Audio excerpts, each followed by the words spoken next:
At this warehouse in central London, they're shipping out food. Really, it's crisis work. These supplies will go to people without the capacity to feed themselves. And where is this humanitarian emergency?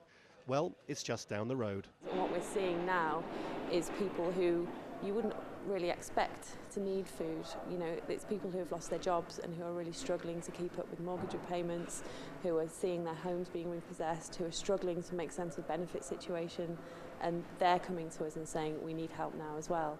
It all goes to some 700 charities across Britain. The poor here are eating food which would otherwise go into landfill. There's actually nothing wrong with any of this food. Some of it, like this fruit juice, is very slightly past its sell-by dates. Some of it, like this pasta down here, has got very slightly bashed in transit and therefore deemed unsuitable by the supermarkets to be put on the shelves for cosmetic reasons. But the one thing all of it's got in common is that in years gone by, and to some extent now, it would otherwise have been thrown away, and yet increasingly it's being used by charities to feed the British poor. Here's one place it all ends up, feeding the children of the destitute in London. Outside school, this is likely to be their one and only daily meal. Health workers here have begun using the S word, starvation. It's a loaded term, and they don't use it lightly. It is a starvation, it is. And if you ask them, they will tell you the truth. They will tell you, well, we haven't eaten for one day, for half a day.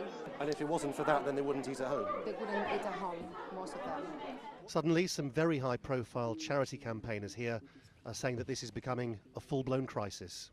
We've had children who described as toddlers drawing pictures of food on a piece of paper and swallowing that because they were so hungry. I've had a child here who was chipping away at bricks and swallowing the brick. I've had children who've been scavenging in bins for food and taking whatever they could out of the dustbins. There are lots of things you could say about all this, but perhaps the most important is that Britain seems to be losing the mechanisms to care for its poorest.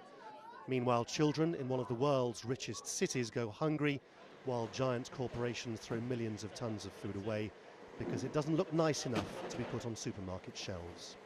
Lawrence Lee, Al Jazeera, London.